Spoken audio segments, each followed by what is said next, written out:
আজকে ভালো লাগলো যে খাঁচার ভেতরে ছিলাম না, এখানে খাঁচার ব্যবস্থা নাই। এই খাঁচার ব্যাপারে আপনাদের দৃষ্টি আকর্ষণ করছি বারে বারে, আপনারা একটু লিখুন, এটা যেন বাংলাদেশের আদালত থেকে একেবারে চিরস্থায়ীভাবে উচ্ছেদ হয়ে যায়, সেটি আপনাদের কাছে বলুন। তারপরে বিচারের ব্যাপারে কি আলাপ হলো সেটা ওনারা বলবেন, এটা রাখা। নগদের কাছে সব গ্রাহকই প্রিয়, তাই তো সারা দেশে ক্যাশ আউট চার্জ সবচেয়ে কম। আমি খুব খুশি হলাম, আমি ধন্যবাদ জানাচ্ছি আদালতকে, ধন্যবাদ জানাচ্ছি বিচার বিভাগকে, ধন্যবাদ জানাচ্ছি। আমি এটা শুনলাম এবং তালিকা করলাম, ঠিকই বলেছেন। আমি তালিকাতে সব কথাই হলো আমার বিরুদ্ধে অভিযোগ। আমি টাকা পাচার করেছি, বিদেশে বহু প্রতিষ্ঠান করেছি, ট্যাক্স ফাঁকি দিই, ইত্যাদি ইত্যাদি, এটা আমরা জানি।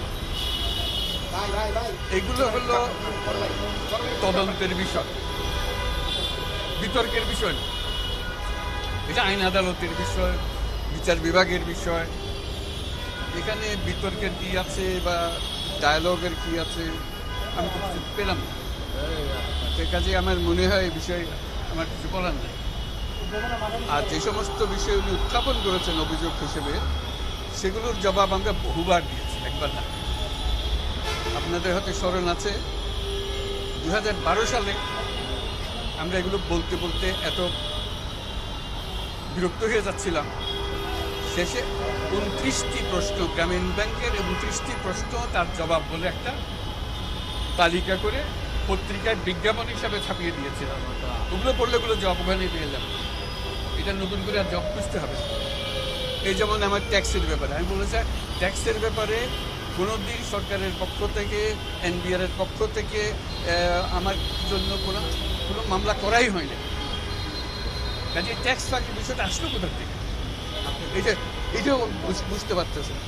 তো কাজে এগুলো হলো তদন্তের বিষয়। আবারও আলোচনা করতে চান করুন। আমার একটা জিনিস ভালো লেগেছে ওনার কথা, সেটা বলি। উনি গ্রামীণ ব্যাংকের বিরুদ্ধে অনেক অভিযোগ এনেছেন, যে সমস্ত অভিযোগ এনেছেন এগুলো গ্রামীণ ব্যাংকের বিরুদ্ধে। ইতিমধ্যে আইন আদালতে ঘোরাঘুরি করে একটা জিনিস শিখেছি, যে প্রতিষ্ঠানের বিরুদ্ধে যখন অভিযোগ করা হয় তখন চেয়ারম্যান এবং বোর্ড সদস্য সবাইকে অভিযোগ করা হয়। কাজে এখন গ্রামীণ ব্যাংকের যারা চেয়ারম্যান ছিলেন, যারা বোর্ড সদস্য ছিলেন, তারা অভিযুক্ত হবেন। কাজে তাদেরকে নিয়ে আসতে হবে। গ্রামীণ ব্যাংকের চেয়ারম্যান ছিলেন প্রথমে ইকবাল মাহমুদ সাহেব, প্রফেসর ইকবাল মাহমুদ অত্যন্ত সম্মানী ব্যক্তি। তারপরে আরও প্রফেসর কায়সার হোসেন, প্রফেসর রেহমান সুবান, ডক্টর আকবর আলী খান, তবারক হোসেন, ওনারা সবাই অভিযুক্ত। কাজে আমার খুব ভালো লাগবে তাদের সঙ্গে আসে। আমি তখন ম্যানেজিং ডিরেক্টর, 2 নম্বরে আমি, ওনারা সব 1 নম্বর। এবং খাঁচাতে যদি ততদিন টিকে থাকে, আমরা সবাই মিলে খাঁচার ভেতরে থাকবো, এটা আমার কাছে খুব ভালো লাগে। ঠিক আছে, গ্রামীণ ব্যাংকের বিরুদ্ধে অভিযোগ করা হয়েছে, কাজে গ্রামীণ ব্যাংকের বোর্ডকে নিয়ে আসতে হবে। আমি তো চেয়ারম্যানের নাম বললাম। প্রতিটি বোর্ডের 2 জন উচ্চপদস্থ সরকারি কর্মকর্তা থাকে, তাদেরকেও আনতে হবে। কারণ সব পুরো বোর্ড দেখেছেন, আমাদের যখন প্রতিষ্ঠানের বিরুদ্ধে অভিযোগ করে পুরো বোর্ড আমাদেরকে নিয়ে এসছে। ঠিক আছে, চেয়ারম্যান 1 নম্বরে থাকবে, আমি 2 নম্বরে থাকবো, প্রথমবারের মতো। খুব ভালো লাগবে আমার কাছে। ওনাদের সঙ্গে থাকলে আমাদের খুব আনন্দ হবে যে ওনাদেরকে সঙ্গী পেয়ে আমরা খুব কৃতার্থ হলাম।